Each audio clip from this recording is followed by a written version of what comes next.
je tiens à dire que c'est un vrai message vocal laissé tel quel que j'ai reçu un soir, un 6 mai. J'ai fait un truc pas bien, j'ai pas répondu à ma mère. Elle me laisse un message vocal que je prends pas le temps d'écouter tout de suite.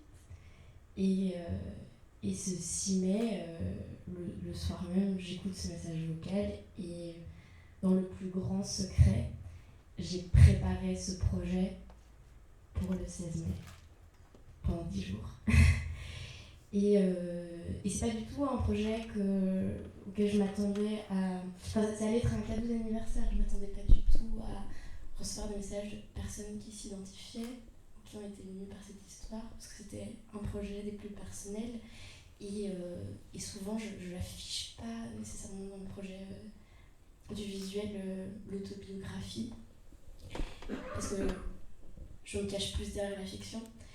Et là, c'était prendre quelque chose de réel et de pas y toucher, pas de fioriture, et à la fois, c'était décider de rendre l'histoire à ma maman et de lui rendre son histoire, et donc la laisser comme narratrice de toute l'histoire, mais me permettre de l'illustrer en farfouillant les albums de famille. Voilà.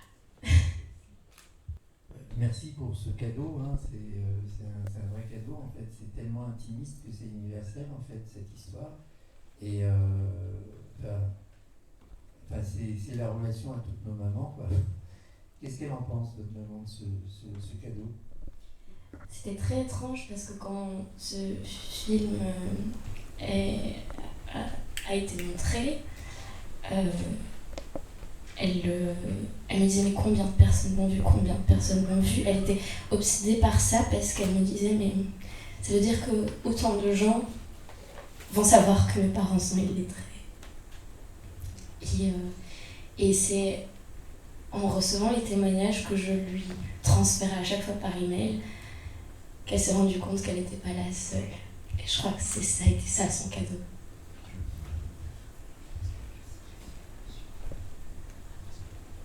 Et oui, elle n'a pas été seule, elle n'est pas seule, et je pense qu'il y en a d'autres. J'ai une petite anecdote qui rejoint un peu cette histoire du 6 mai, j'en ai deux. Mon petit frère s'appelle Zanathan, administrativement. En fait, Zanathan, c'est parce que mon père était fan de la série Jonathan et Jennifer. Il voulait appeler son fils Jonathan. Et pas si lettré, parce qu'il parlait très mal le français, jusqu'à sa mort pourtant.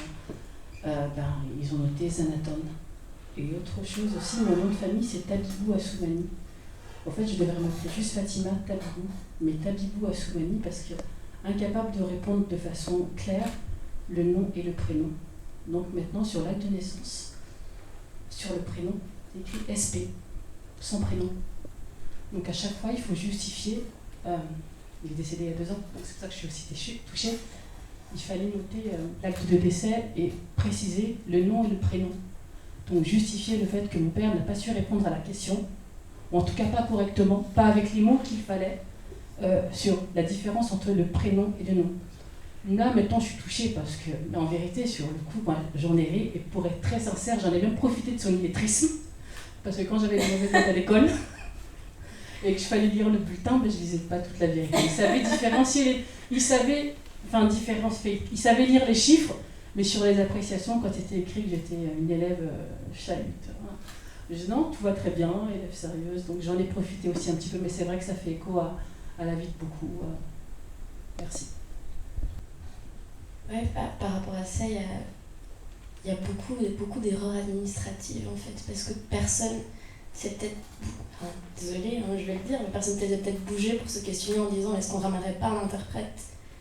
Enfin, c'est quand même fou qu'on laisse en fait des personnes dans la difficulté de s'exprimer et que personne ne se questionne, mais et si on aidait cette personne à s'exprimer, quoi. Après, je pense que ça développe aussi d'autres sens. Oui, parce tout à fait. Dans la mesure où ils ne maîtrisaient pas la lecture, ils ont pu... le fait de se balader dans le métro, ça a l'air simple pour le commun des mortels, mais quand on sait, surtout à Paris, avec la ligne A, la ligne B, le RER, pardon.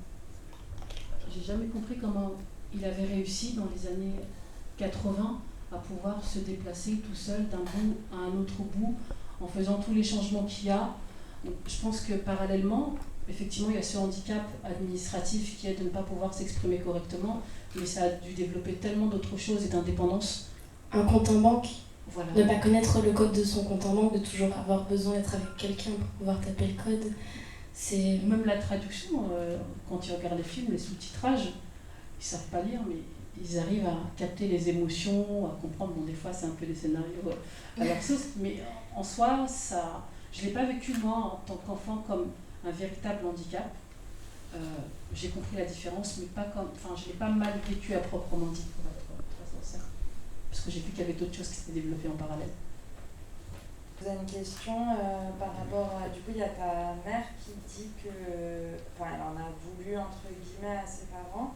Et toi aussi, tu exprimes ça. Ma maman est claire de peau, et donc ça fait que frontalement dans sa vie, à part si on gratte un peu, on apprend son nom, elle ne vit pas ce racisme frontal où souvent elle m'a dit que je me faisais des idées dans ma tête parce que moi j'ai une couleur beaucoup plus foncée. Et ce qu'elle n'a pas vécu, sans moi que je me questionne auparavant de cette histoire en fait, dont elle m'avait jamais parlé. Enfin, j'ai vraiment découvert cette histoire au moment où j'ai écouté ma boîte vocale. Je ne connaissais pas du tout, mais je savais que ma grand-mère ne savait ni lire ni écrire, mais je ne savais pas quel impact ça avait eu dans sa vie. C'est aussi un peu comme une forme de perspective d'avenir qui est bloquée. Je dirais que pour avoir vécu longtemps en Haïti, quand les gens ils habitent dans les mornes, comme on dit, ils habitent loin d'une bibliothèque, que les enfants ne vont pas à l'école, que les gens restent très, très pauvres, etc., qu'ils ne sont pas confrontés finalement au fait qu'ils ne savent pas lire et écrire, c'est uniquement quand ils sont confrontés à cette illettrisme que du coup ça les met en configuration du manque de perspective. Moi j'ai été naïvement travaillé pendant des années dans ce pays, et à un moment donné, en travaillant sur un quartier informel, on a abordé les difficultés liées à l'eau, à l'accès à l'école, l'accès à la santé, et tout ça c'est dramatique, c'est super dur. Mais quand je suis arrivé à la problématique des papiers d'identité, j'ai senti une tension énorme encore, et c'était devenu finalement le problème majeur. Alors j'ai essayé de comprendre pourquoi en fait. Parce que justement, c'est au-delà de ne pas avoir de papier, c'est bloquer l'avenir, c'est bloquer l'immigration, c'est bloquer de ne pas pouvoir partir aux États-Unis concrètement, c'est de ne pas pouvoir ouvrir de compte en banque, de ne pas pouvoir passer le permis de conduire. On ne s'imagine pas de ne pas avoir pièce d'identité dans son propre pays, c'est bloquer tout plein de perspectives en fait. Et c'est une fois que vous arrivez en capitale, à la ville, que ces gens s'apercevaient que bah oui, après les problématiques dans ce pays aussi, mais en fait il faut que je rappelle qu'en France, moi j'ai fait une recherche sur mon nom de famille, mon nom de famille a été écorché de génération en génération, et ça fait aussi l'histoire de mon nom de famille, pourquoi il a été écorché, parce que justement, à un moment donné, on mettait 2 M, on mettait un D, on mettait un T, etc. Et c'est Napoléon qui a demandé à un moment donné que les noms de famille soient sanctifiés, enfin soient fixés, et donc là, les gens ont été régularisés, les noms, etc. Mais dans un pays comme Haïti, souvent, 2 frères ont un nom de famille différent, quoi. Et c'est seulement à l'âge adulte qu'ils sont obligés de passer à travers un acte juridique pour pouvoir récupérer une identité. Et les gens, en fait, finalement, la frustration, c'était de se sentir comme des réfugiés dans leur propre pays, dans leur propre nation, en fait. 2 frères qui portent des noms différents, c'est parce qu'ils portent leur surnom qui est personnel. Ça revient à ça, mais nos noms viennent de là. À un moment donné, effectivement, l'administration transforme le nom en chose héréditaire, d'où le patronyme, le nom du père. Ça veut dire simplement qu'on est dans une société de type traditionnel, et dans une interconnaissance où chacun est identifié par son voisinage. Et en fait, au XIIe siècle, on n'avait que des prénoms. Les gens ne s'appelaient pas par des noms de famille. Non, ils étaient nommés Jean, fils de Pierre. C'est ça, exactement, c'était des prénoms de l'évangile, quoi. Oui, et les formes scandinaves et anglo-saxonnes le conservent, en Johnson, Nixon et autres. Pareil, fils de. En arabe, Ben. Pareil. Et plus particulièrement en Belgique, il n'existe pas le droit du sol quand les 2 parents ne sont pas belges. Par conséquent, jusqu'à l'âge de 18 ans, ma mère avait une carte d'identité de résidence. Enfin, elle était résidente belge. Et elle n'obtenait la nationalité quand seulement on la propose. Donc si on rate le courrier, c'est foutu. Donc à 18 ans, on propose la nationalité belge aux enfants qui sont nés en Belgique, nés de parents qui ne sont pas belges. qui est impressionnant dans ces histoires d'identité, c'est les couches successives de délégitimation. C'est-à-dire finalement, où elle est mon identité. À partir du moment où on estropie, c'est-à-dire qu'on rate, on fait une écorchure, une rature sur mon appartenance, sur mon patronyme, et ainsi de suite, d'où je viens et tout ça, il y a quelque chose de violent symboliquement. Quand je me retrouve face à l'administration, et que cette écorchure, elle continue, eh ben, je suis dans une autre assignation violente. Et quand je ne peux pas exprimer parce que je ne comprends pas, on est sur une autre couche. C'est une succession de violences, donc des meurtrissures profondes. Et moi, je fais le lien avec cette violence, ces violences successives, et le fait que dans la transmission, dans ce qu'on reçoit en tant qu'enfant, petit enfant et ainsi de suite, qu'est-ce qui reste de ces violences-là? Parce que quand vous parlez effectivement de l'illettrisme, et après de la pauvreté, et de votre couleur de peau, qu'est-ce qui se joue là-dedans? Donc l'identité, en fait, finalement, comment elle se constitue dans la réception que ces autres-là qui ne m'accueillent pas, finalement, génèrent et produisent. Voilà. C'est très très important parce que l'identité, c'est pas simplement la carte d'identité, très clairement. Et ce que reçoivent comme violence les gens et les personnes qui ne sont pas finalement justement reconnus, c'est que leur carte d'identité, c'est eux. Et ça, c'est ça qui est terrible. Je voudrais poser une question. Votre maman, elle avait quelle place dans la fratrie? La dernière de 6. D'accord. Du coup, elle a subi peut-être moins de pression que l'aînée. Parce que souvent, ce qui se passe, c'est que l'aînée, elle se substitue dans les réunions parents d'élèves, ce que vous dites. On devient l'écrivain public des parents. J'en parle en connaissance de cause. C'est parce que à partir du moment où j'ai su lire et écrire, mes parents n'ont pas ressorti leur handicap comme un handicap parce qu'ils avaient un enfant qui pouvait pallier à ce manque. Et du coup, on se retrouve à participer aux réunions de parents d'élèves, on se retrouve accompagné à être dans une administration, très jeune, à pouvoir remplir des documents qui ne sont pas de notre âge, et ça crée quand même si je dis tout se passe bien, mais en vérité, avec le temps, avec beaucoup de recul, on se dit qu'il y a peut-être une partie de notre enfance qu'on n'a pas vécue comme des enfants normaux. C'est pour ça que j'ai posé la question de la place au niveau de la fratrie, parce que ça a une importance aussi quand on est... Non mais même dans l'histoire, c'est sa grande sœur qui l'accompagne à l'administration pour faire sa carte d'identité, et elle, tout ce qu'elle veut, c'est fumer ses clubs avec ses copines italiennes, donc il faut se dire que cette responsabilité est mise sur les épaules d'une adolescente de 16 ans. Ça m'a beaucoup fait penser, mais c'est l'actualité aussi qui le fait, au propos de Aldo Naori, le psychiatre, qui a écrit là récemment un livre sur sa maman. Et alors, non seulement il est très, mais en plus elle parlait une langue qui était finalement très peu parlée, enfin, qui a un idiome qui est très très peu parlé. Et donc sa mère était très très isolée d'une certaine manière, et en particulier, on en parlait tout à l'heure sur le fait que si elle partait dans Paris, si elle partait se promener dans Paris par exemple, elle était coincée, c'est-à-dire qu'elle prenait le métro, elle sortait du métro, elle se promenait, et les seuls mots qu'elle savait dire en français, c'était café, téléphone. Et donc... le principal, la base, c'est le plus important. Quand elle était quelque part, elle rentrait dans un café, elle disait café, téléphone, elle appelait son fils, et son fils parlait avec le garçon de café pour savoir où il était le café, et il envoyait sa femme pour aller chercher sa mère. Bon.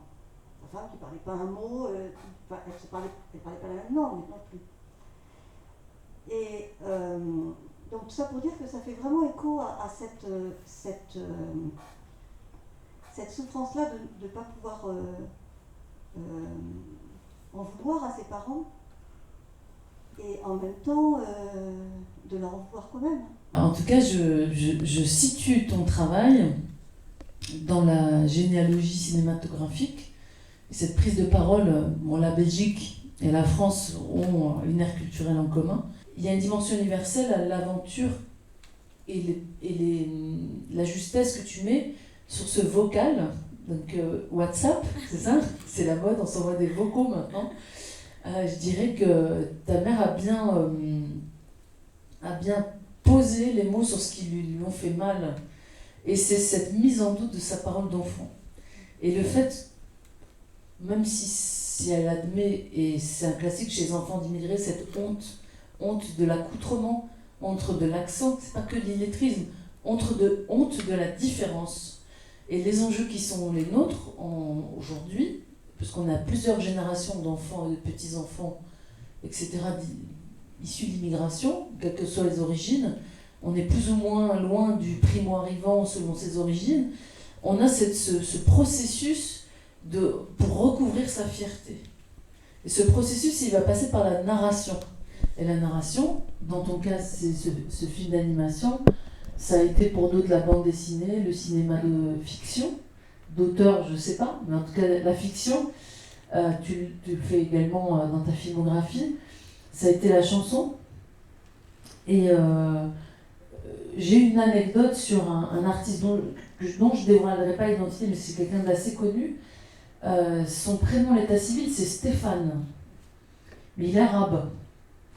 Et je lui ai dit, est-ce que tu as changé de prénom? Parce que ça arrive, hein, les enfants d'immigrés, ils s'appellent Mohamed, ils en ont marre d'être discriminés, à 15-16 ans, ils vont au tribunal et ils changent leur prénom. Il y a plein de gens en France, pour la Belgique, ça doit être la même chose, qui demandent à changer de prénom pour se fondre un peu, avoir un prénom, on va dire, judéo-chrétien. Et lui, il me dit non, pas du tout, les gens pensent que j'ai changé de prénom, mais en fait, mon père, qui avait un accent, a dit Mustapha. Mustapha, c'est devenu Stéphane. Alors l'agent d'état civil a bien voulu entendre Stéphane dans la bouche d'un vieux kabyle qui lui disait Mustapha. Et par respect pour son père, je lui dis, ça veut dire quoi? Ça veut dire que tu n'as pas pu changer dans l'autre sens? Et il m'a dit, j'ai pas voulu manquer de respect à mon père qui le prenait mal, que je veuille corriger son erreur.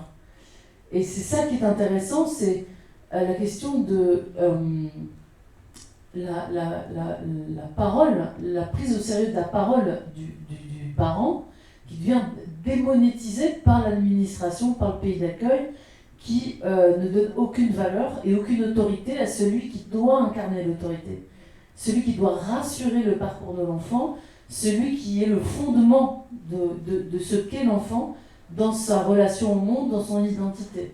Et quand on est fragilisé, quand on délégitime, ce qui est souvent le cas, la génération des parents, quand elle est dans une position sociale défavorisée, quand elle a une difficulté de s'exprimer, Madame parlait de cet exemple qui est légion, de l'enfant aîné qui sait lire et écrire et qui a 10 ans, voire plus jeune, parle pour ses parents à la CAF, à l'hôpital, chez le médecin, aux aides sociales, peu importe. Quand on a 10 ans, on n'a pas à aller voir une assistante sociale, même si sa mère ou son père est à côté, il est muet.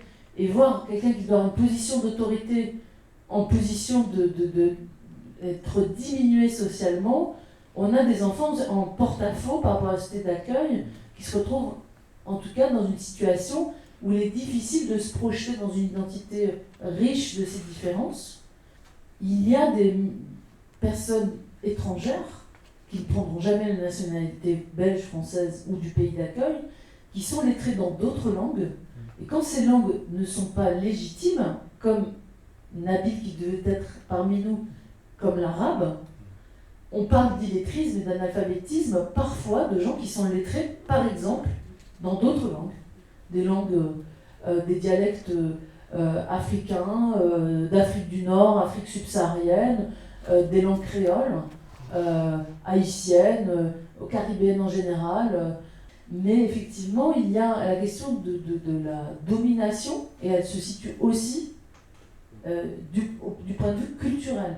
Je vais vous raconter une histoire de la chanson maghrébine de l'exil. Mohamed connaît mon propos, puisque j'ai eu le plaisir de traîner mes guêtres ici déjà au Collectif Fusion il y a quelques temps et ailleurs pour parler de ça, mais j'ai envie d'articuler mon propos avec ce que tu proposes. C'est-à-dire, tu dis, moi j'ai pas ça, j'ai pas le côté culture, patrimoine, partage, parce que... Culture élitiste en vrai à la fin. Voilà, tu poses la bonne question.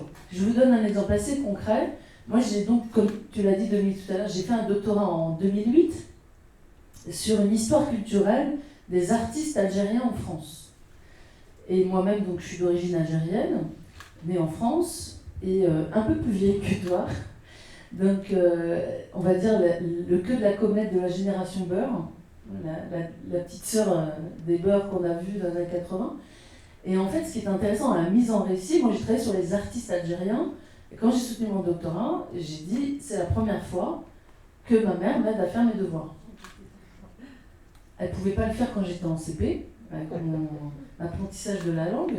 Elle était en difficulté, elle lit vaguement le français, mais pas au point de pouvoir me dire faire de la grammaire ou corriger mes fautes d'orthographe.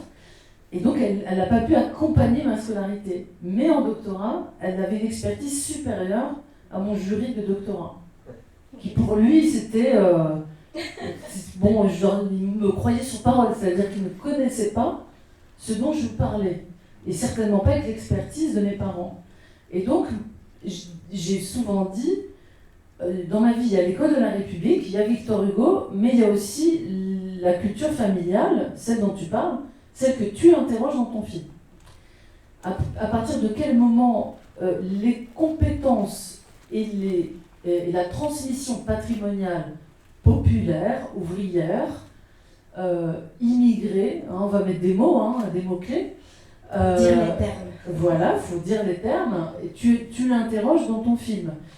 Moi, je le mets en récit en m'adossant aux outils de l'historien. C'est-à-dire, je m'adosse à des archives, archives orales, des archives iconographiques, des archives audiovisuelles. Et Sayad est un grand sociologue qui disait « immigrer, c'est immigrer avec sa culture ».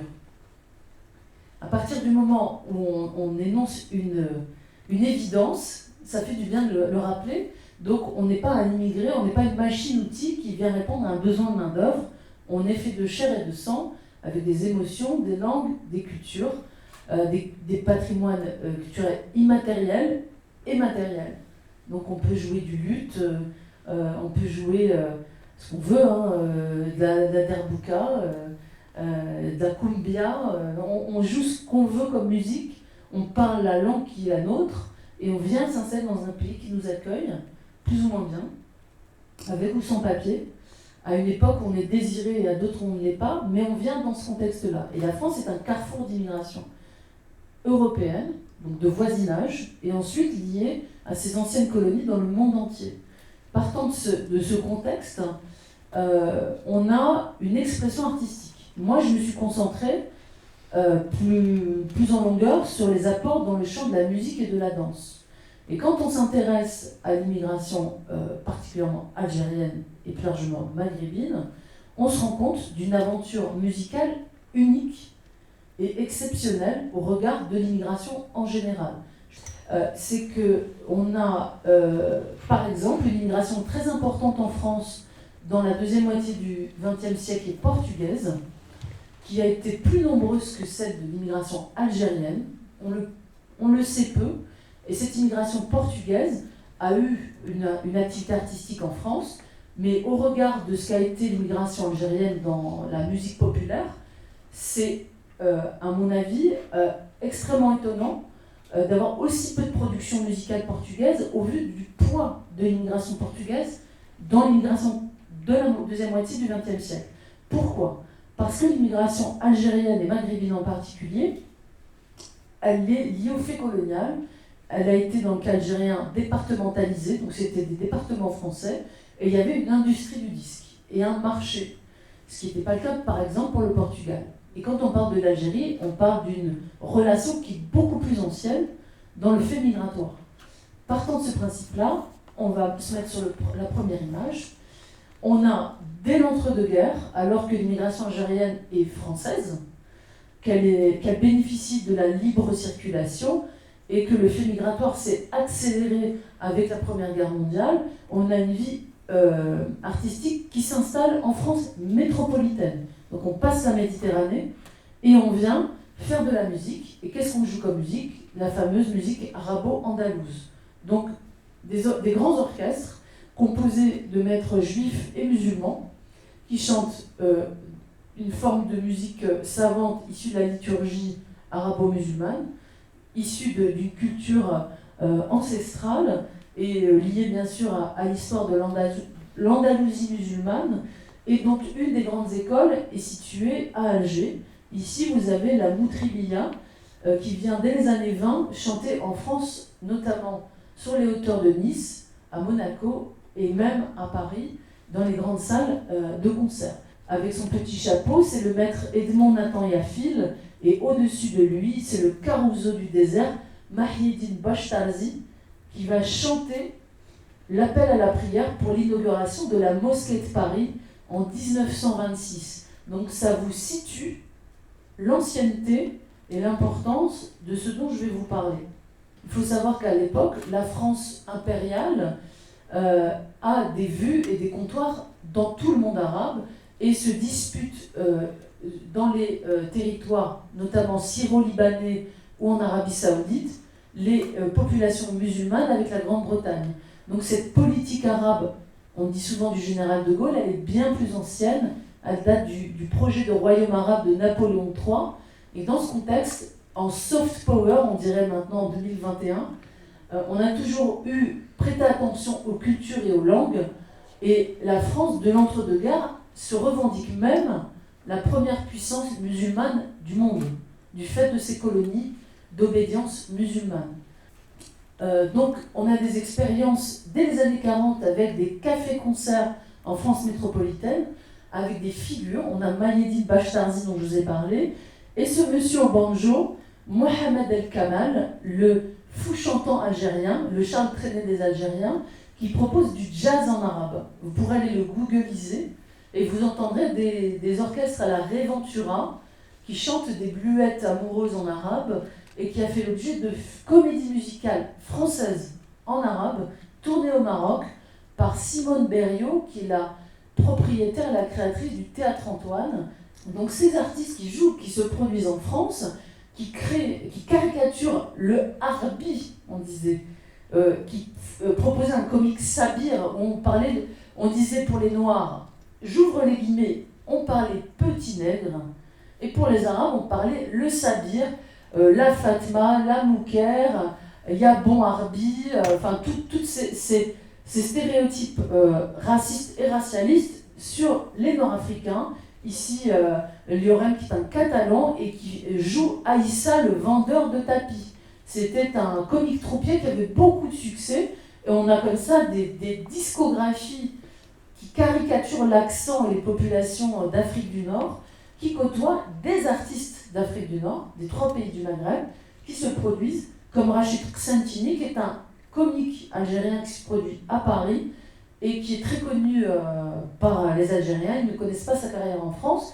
Il signe une chanson en 1937 qui s'appelle « Le chômage », à moitié en français, à moitié en arabe, et qui dit c'est le chômage, Bnadem Aïcha courage.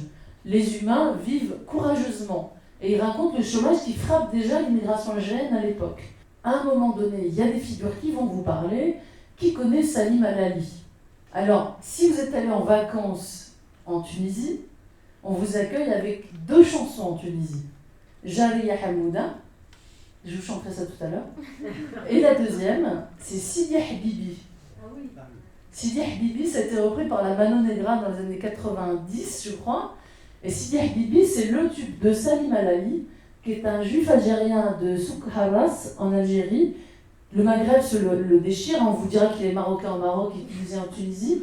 Salim Alali, son vrai nom, c'est Simon Alali. Il a été le bellâtre des cabarets orientaux à Paris. Il a signé quelques succès, il chantait des chansons en arabe sur des sonorités un peu andalouses, un peu hispanisantes. Et il a ensuite chanté en français, des chansons un peu comiques comme La Babouche. Et Salim Alali a été une des figures des cabarets des années 40 aux années 70, avec un certain Slimane Azem, ici sur cette publicité Pathé, La Voix de son maître, donc cette grande maison de disques Pathé Marconi, qui avait le plus grand catalogue arabe en Europe et qui permettait d'enregistrer ici un ouvrier du métro parisien et de la sidérurgie de Longwy, qui deviendra la voix de l'exil kabyle. Slimane Azem, qui est un dieu vivant pour les Kabyles, qui est enterré à Moissac et qui fait l'objet d'un culte extrêmement important en France et qui a une place à Paris, la place Slimane Azem, à côté de la place de la Catalogne vers Montparnasse. On a d'autres figures à l'époque qui s'illustrent, ceux de la chanson franque-arabe, qui sont essentiellement des juifs du Maghreb, beaucoup de juifs algériens de l'Oranie, comme l'Édith Piaf orientale Lynn Monty. Je connais ça. Ah. L'oriental. On m'appelle l'oriental. Ah voilà. Vous la connaissez ou pas? Et l'on m'appelle l'orientale. Non? Enrico la chante. Oh, voilà. Oui, Ah, Enrico merci. la chante. Heureusement qu'on est là, hein. On remonte le niveau. Hein. Donc Lynn Monty qui chante l'orientale que reprendra Enrico, une chanson écrite dans les cabarets à Paris par Youssef Hajjaj, Joseph Hajjaj, le Tunisien, et à ses côtés l'albinos de la chanson algérienne, Blond Blond, qui adaptait les chansons, vous connaissez, et Vlan, passe-moi l'éponge, et Vlan, vous la connaissez ou pas? Merci, il y a des vieux comme moi qui la connaissent. Cette chanson qui était chantée jusqu'au Petit Rapporteur de Jacques Martin dans les années 70, il l'avait adaptée en arabe. Il traduisait toutes les chansons qui chantaient en français et en arabe. Ça donnait un répertoire assez étrange mais très sympa. Ces artistes donc font les grandes heures du cabaret La Casbah à Paris avec des grandes figures de la chanson juive du Maghreb. Et ces chansons sont arrivées jusqu'à nous et vous serez étonnés de les découvrir. À cette époque, je vous parle des cabarets orientaux, des grandes maisons de disques françaises qui accueillent et enregistrent ces artistes fort nombreux. J'ai retrouvé plus de 10 000 titres seulement dans les catalogues de chez Pathé Marconi. Et nous avons, au début des années 70, la chanteuse algérienne Noura, qui, avec Slimane Azem, dont je vous ai parlé tout à l'heure, sera la première artiste d'Afrique du Nord à recevoir un disque d'or. À l'époque, c'était quelque chose. C'était 100 000 disques vendus et qui faisait l'objet aussi d'une retransmission sur les ondes de l'ORTF. L'ORTF, c'était, pour les plus jeunes d'entre vous, les antennes de la radio-télévision française, et donc la radio et la télévision. Et donc il y avait des heures d'écoute pour les populations indigènes à l'époque coloniale. Ça a duré au-delà jusqu'aux années 65-66, avec des heures entièrement en kabyle ou en arabe. Et certains artistes qui auront fait une grande carrière ensuite ont fait leur premier pas, comme la jeune Warda qui deviendra Warda Al-Jazairiya, sur les antennes de l'ORTF. Donc je vous parlais de ces catalogues. Vous voyez, à l'époque, on faisait de la publicité pour le ramadan. Donc pour le ramadan, on faisait des catalogues de musique qu'on distribuait dans les quartiers immigrés et il y avait des boutiques. Ces boutiques, elles étaient essentiellement concentrées à Belzins à Marseille, dans le quartier de l'Alma à Roubaix, à Paris autour du boulevard de la Chapelle. Le boulevard de la Chapelle, c'était la capitale pour les musiques d'Afrique du Nord. On avait une quinzaine de boutiques alignées tout le long du boulevard Barbès, en face du métro aérien. Il reste une seule boutique tenue par une famille auvergnate, la boutique Sovia, qui existe encore aujourd'hui, qui est tenue par les neveux de la fondatrice. Mais bon, ils ne sont pas très loquaces, mais ils vendent toujours de la musique maghrébine et aussi d'Afrique subsaharienne, donc vous pourrez toujours aller faire vos emplettes là-bas. Donc je vous parlais de Slimane Azem. On peut écouter un extrait. Alors cette chanson est une chanson anticoloniale qui dit « Criquet sort de ma terre ». Elle compare les ravages des criquets dans les champs à la dépossession des terres qu'ont été la colonisation. Il faut savoir que le destin de ce chanteur a été complexe parce que lui, il était ce qu'on appelle un messaliste. Il est arrivé en France dans les années 30, en France métropolitaine. Il a été pionnier dans le nationalisme algérien avec le grand Messali Hadj, qui était le pionnier du nationalisme algérien. Sauf que les messalistes ont perdu la main à la faveur de ceux qui sont passés à la guerre, donc ceux qu'on connaît sous l'appellation du parti du Front de Libération Nationale. Il y a une guerre fratricide entre les nationalistes, donc il était, je veux dire, trop anciennement implanté pour être dans le bon mouvement de l'histoire, et qui plus est, son frère, lui, était député algérien, donc il était pro-France. Et comme il n'a pas rompu avec son frère, qui lui était du côté français, et que lui-même est un nationaliste, mais pas de la bonne chapelle, il a été banni d'Algérie après 62, et si vous rajoutez à ça que la question berbère et la langue kabyle vient se greffer à la problématique, on a dû attendre les années 2012 pour que cet artiste soit reconnu, honoré et diffusé à la hauteur de son talent en Algérie, Slimane Azem. اسطوانات باطل سليمان الرمان خدم ذك زاني راق الزغاس ولاد الحباق يجوج جدم بعيد يدي تبان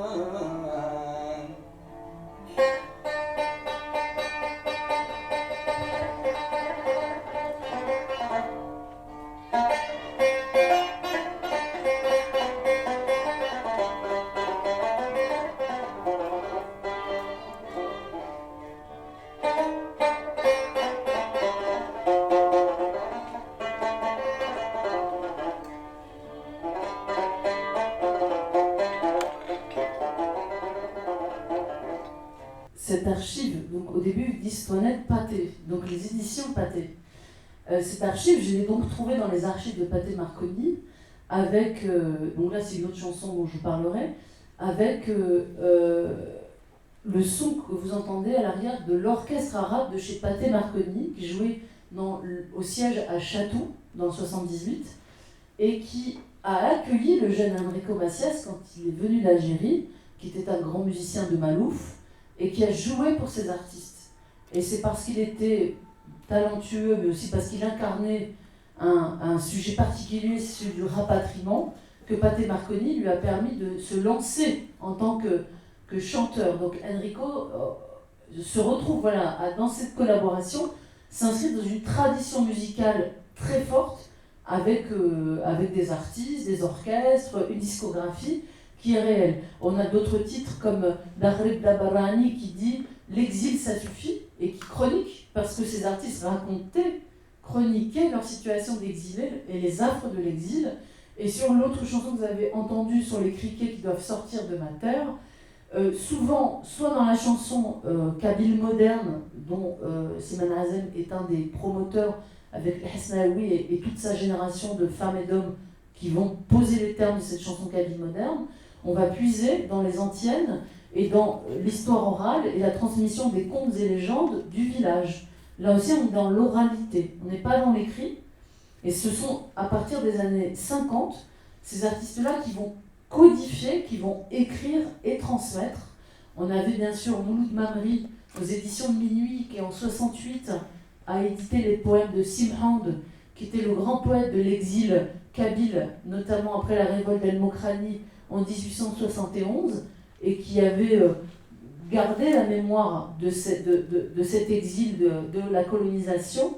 Et on a des chanteurs qui vont poser des poèmes populaires issus du patrimoine oral des villages kabyles et des créations originales qui vont raconter le manque de la terre natale avec toujours des paraboles animales. Donc je vous parlais de ces artistes, comme ici Ahmed Wahbi, de son vrai nom Antoine Sidrich, qui est de maman espagnole et de papa algérien, qui est le grand chanteur de la douleur de l'exil, mais de l'Oranie.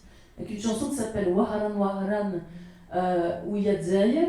Yad Zahir, ça a été la BO de Indigène. Donc si vous repassez ce film de Bouchara, la musique chantée par Khaled, Yad Zahir, c'est une chanson d'amour dédiée à l'Algérie, écrite au sein de la troupe artistique du FLN à Tunis, parce que ces artistes d'ici, de Barbès, du quartier latin, prennent le maquis musical pendant la guerre. Donc cet artiste-là rejoint d'autres artistes qui écriront des grands hymnes nationalistes durant la guerre d'Algérie. Et ce sont des artistes de France. Et pour vous le dire aussi, la chanson tout à l'heure anticolonialiste, elle a été enregistrée, écrite, créée, enregistrée en France durant la guerre d'Algérie. C'est un disque de 1955. Il a subi la censure sur les ondes de l'ERTF, mais il a existé, il a été édité. Donc il y avait la liberté de prendre position, soit parce qu'il ne comprenait pas ce qu'il disait, soit parce qu'on est dans un pays libre. En tout cas, il a pu dénoncer le fait colonial en pleine guerre d'Algérie.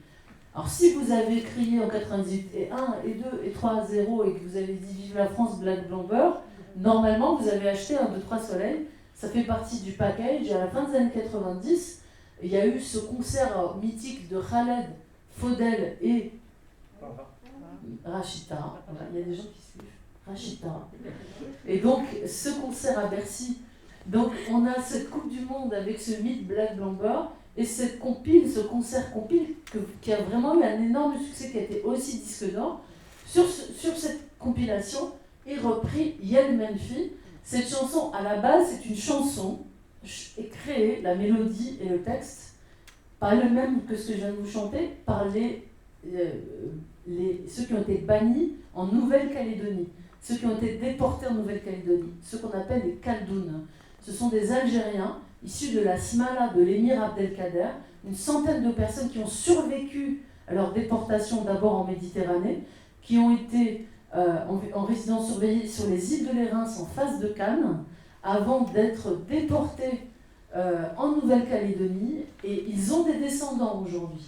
Il y a des Calédoniens d'origine algérienne qui ont des responsabilités importantes au niveau de l'Assemblée, une espèce d'Assemblée nationale locale, parce que c'est un statut particulier en Nouvelle-Calédonie. Il y a des plaques commmémoratives qui ont la mémoire de cette déportation, et cette chanson du bannissement vers la Nouvelle-Calédonie a été réadaptée par Akli Yahiaten, qui lui aussi, ici sur une photo hardcourt, faisait partie des artistes qui se produisaient dans les cabarets orientaux, dans les maisons disques françaises, et qui raconte le bagne colonial durant la guerre d'Algérie. Parce que lui-même a été d'abord soldat pour la pacification en faisant son service militaire en Algérie de 54 à 56. Il quitte l'uniforme de l'armée française, parce qu'il a fini son service militaire, et en 60, il fait 6 mois de prison parce qu'il chante et qu'il collecte des fonds pour le FLN.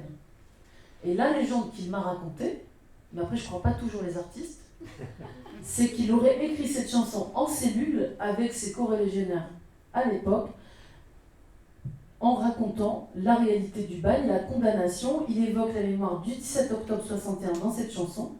Il raconte les conditions donc de la prison à l'époque de la guerre d'Algérie, et il s'inscrit dans l'héritage de la déportation en Nouvelle-Calédonie.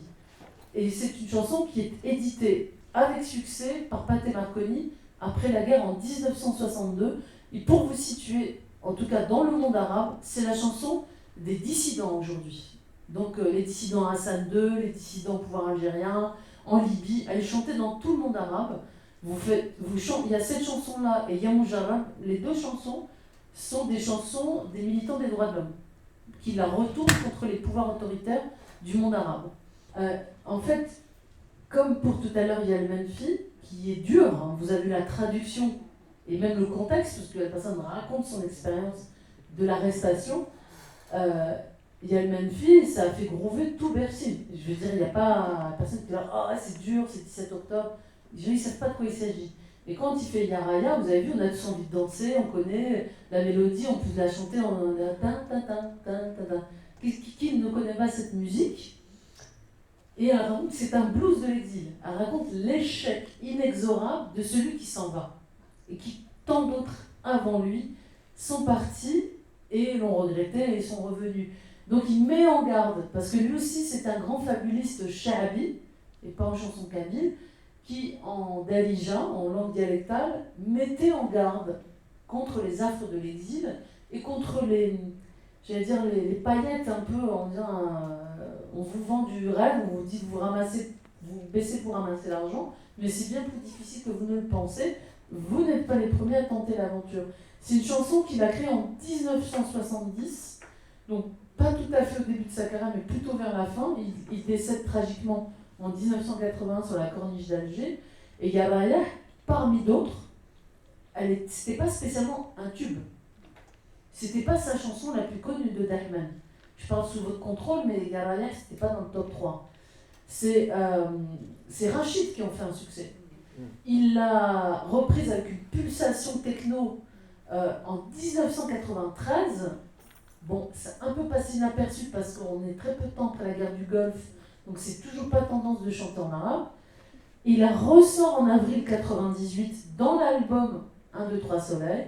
Vous voyez, tout ce côté un peu branché Black Blamber, on est en plein dedans à ce moment-là, 98-99. Oui?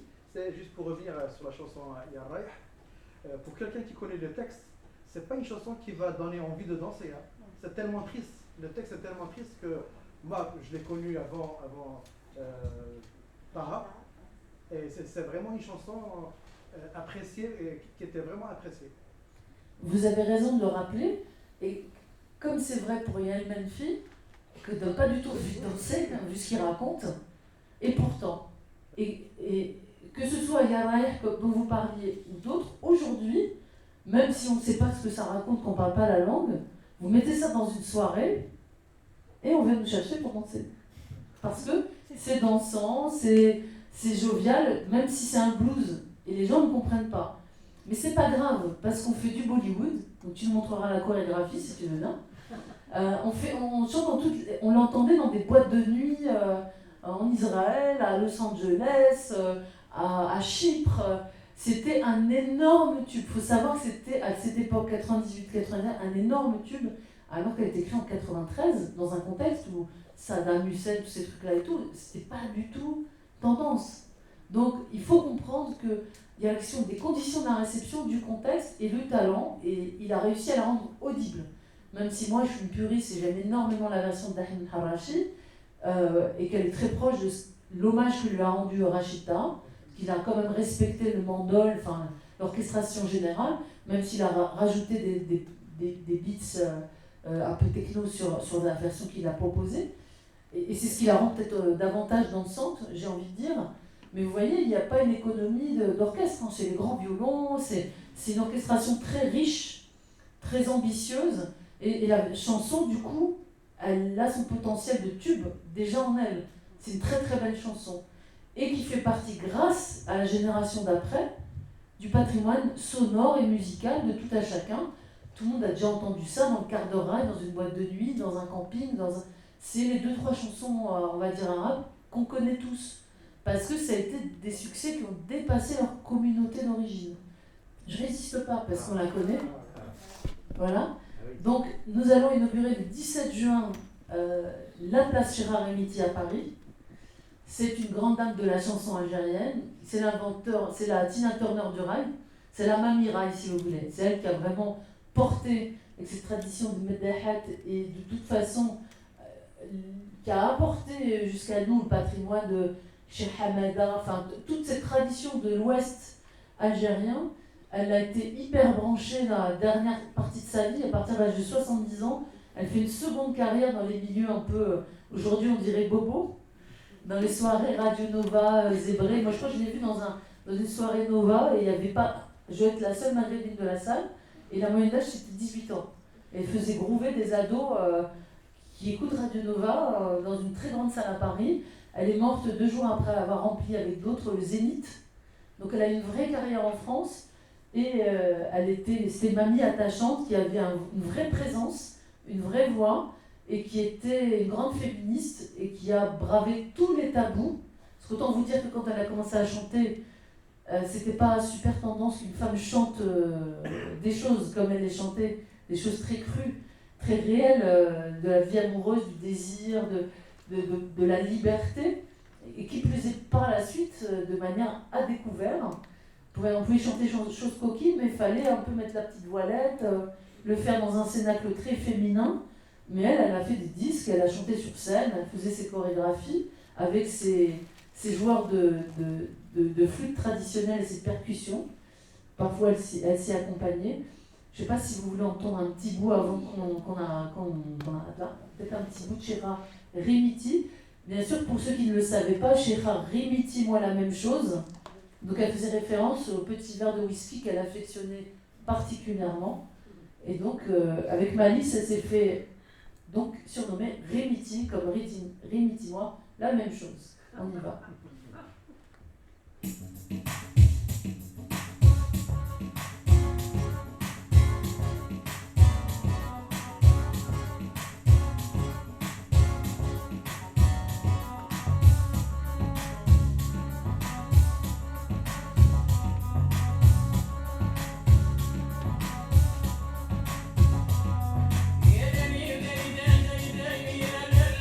أنا وزاري مش من الله تحموا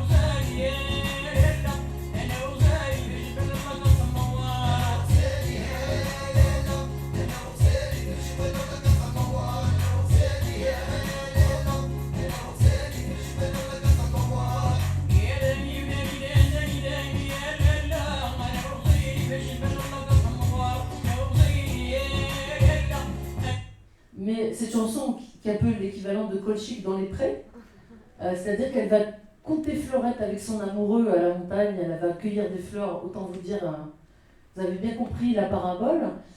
Donc cette chanson et d'autres sur l'album Noir bénéficient d'un grand bassiste, celui des Red Hot Chili Peppers. Donc vous voyez, album qu'elle a enregistré à New York.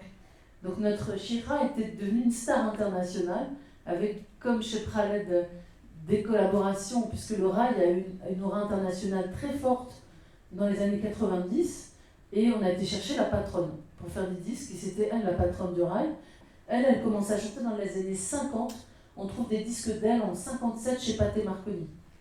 Donc, mais elle ne mettait pas sa tête à l'époque, elle assumait ce qu'elle pouvait assumer dans un contexte comme celui-ci, donc il découpait des belles blondes, vous savez, dans les magazines, et il les collait donc du coup, vous voyez des blondes comme ça avec des mini-jupes sur des pochettes de 45 tours qui viennent des magazines de l'époque.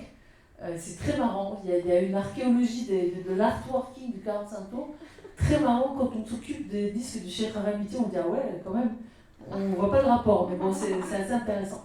Moi, je pourrais dire rapidement et simplement dire qu'effectivement, tes grands-parents, quelles que soient tes origines que je ne connais pas, ont des cultures qu'on appelle comme on veut culture populaire, etc., mais qui, la marge immerge le centre, et il y a un mouvement, un revival très fort. Vous irez à Paris, vous trouvez des soirées rail, mais genre du rail bien gras, du rail à moustache des années 80 en cassette. C'est-à-dire que c'est comme le disco, il y a un retour en mode très fort, hein, Mohamed peut en témoigner, il y a énormément de collectifs de DJ, de graphistes, de gens beaucoup plus branchés que moi, qui mobilisent des classiques du rail, Cheb Nasro, Hasni, Rimiti et bien d'autres, et qui proposent des soirées très branchées autour de ces patrimoines de musique.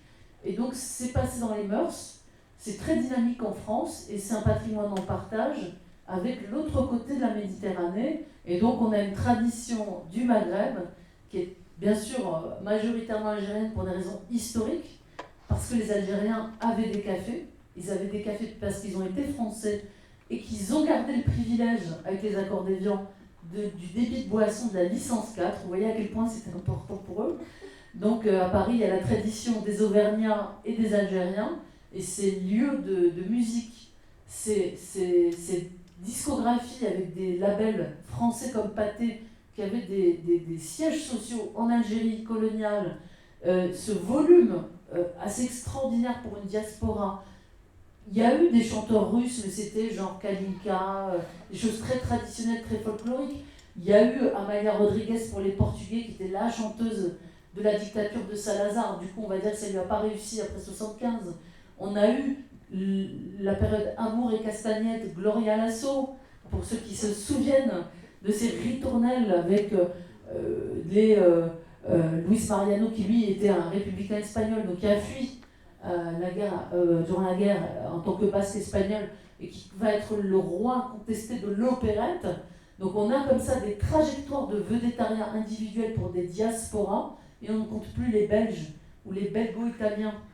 Maintenant on dirait les Belgo-Maghrébins, je sais pas, on a tout, les Belgo-Comoriens, enfin on a comme ça des trajectoires, mais en volume, d'immigration maghrébine pour des raisons historiques et d'opportunités et de marché des biens culturels, à une production musicale en France énorme, dont on a aujourd'hui des traces et un patrimoine en partage.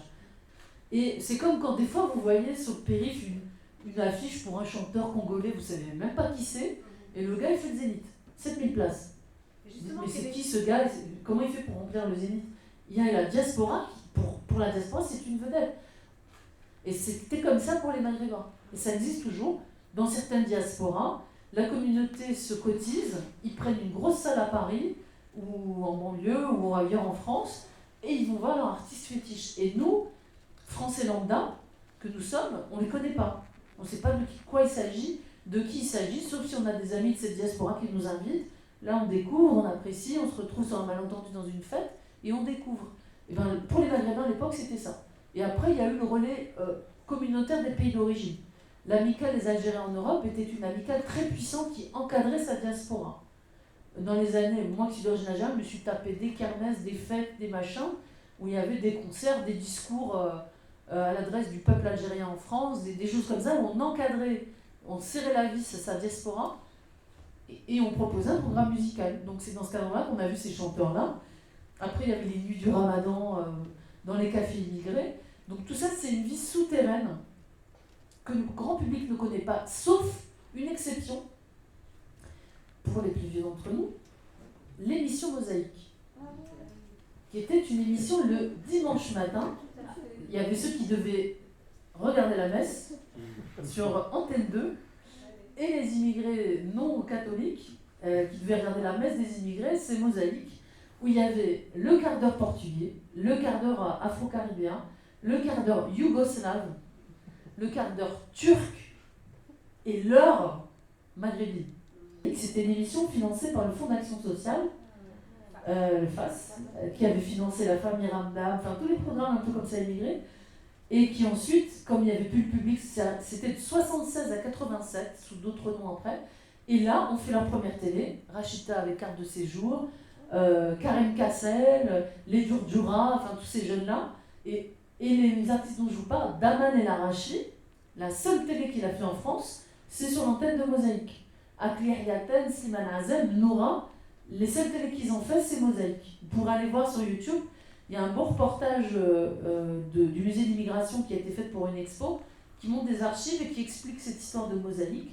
Et donc si vous vouliez voir des trucs un peu exotiques, on dirait musique du monde, n'est-ce pas, aujourd'hui, il fallait regarder l'émission Mosaïque le dimanche matin. C'est la seule chance pour un Français lambda de voir cette musique-là en disant qu'est-ce que c'est en fait. Et donc il y a les communautés dont je vous ai parlé qui avaient leur moment, voilà, qui étaient considérées comme suffisamment nombreuses pour avoir leur moment musical. Voilà. Je veux dire, la richesse du travail de Naïma, c'est de le documenter, de l'historiciser et de dire qu'il y a une substance en plus, et en plus cette substance elle est faite d'âme, de chair, de sang, de douleur, de souffrance, de tout ce qui se raconte. Or, quand l'étranger vient et qui tape à la porte ici, il n'y a rien de tout ça en fait. C'est une histoire qui est invisibilisée. S'il n'y a pas ce travail-là, s'il n'y a pas d'autres travaux, on ne parle pas de ça, très clairement. Donc ça ne rentre pas dans l'histoire officielle, l'histoire qu'on nous raconte, et ainsi de suite. Ça, c'est fondamental. Le patrimoine de la musique maghrébine, sans parler des autres patrimoines, des autres cultures, il est fondamental, et c'est ce qui manque fondamentalement à cette société qui, de toute façon, pour Naïma, pour certains d'entre nous, profondément interculturelle. Je crois que c'est très très important de le signifier. C'est un acte politique qu'elle commet quand elle fait un travail comme ça.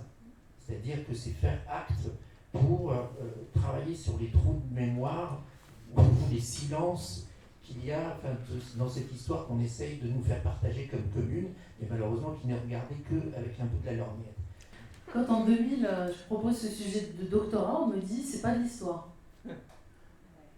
Et je dis c'est pas de l'histoire, je fais pas de doctorat. Moi je voulais raconter cette histoire-là. Parce que l'angle mort de l'histoire de l'immigration, c'était la culture. C'est-à-dire qu'il y avait des thèses sur les ouvriers, les usines, la guerre, ce que vous voulez. L'histoire sociopolitique et économique, oui. Et on disait des enfants d'immigration que nous étions qu'on ne pouvait pas nous intégrer parce qu'il y avait une trop grande distance culturelle. Ça, on dit ça dans les années 80. Aujourd'hui, l'extrême droite vous parle d'insécurité culturelle ou de grand remplacement, ce que vous voulez.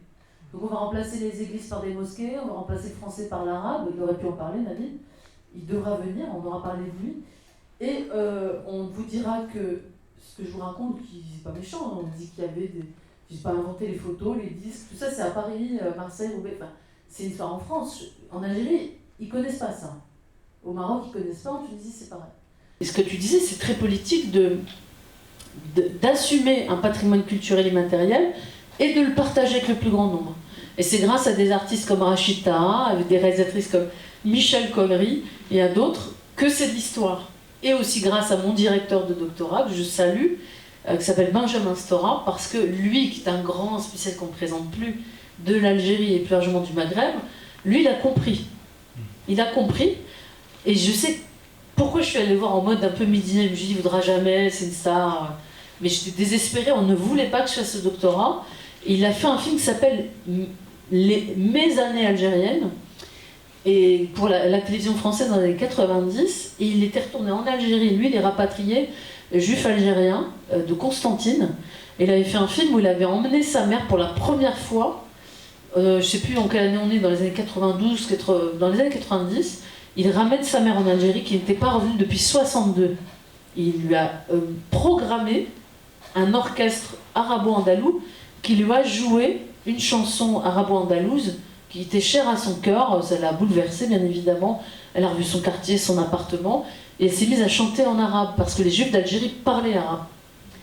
Et j'ai compris que l'historien qu'il était, en offrant ce moment de musique à sa mère, il nous disait quelque chose de l'identité des juifs d'Algérie, sur le rapport à la musique et à la langue et au patrimoine. Et je ne me suis pas trompée parce que quand je suis venue le voir avec ce projet, il a compris tout de suite et il m'a permis de faire ce doctorat. Et grâce à lui et au fait aussi que je suis le produit d'une époque, parce qu'il y a d'autres qui ont fait des disques, d'autres qui ont fait des films, c'est un peu pour ça que je te dis que tu t'inscris dans une génération qui va prendre la parole sur ces questions. Ma thèse d'histoire, c'est la première thèse d'histoire sur un aspect de ce type. Bon, j'ai commencé ça il y a une vingtaine d'années, j'ai fini en 2008.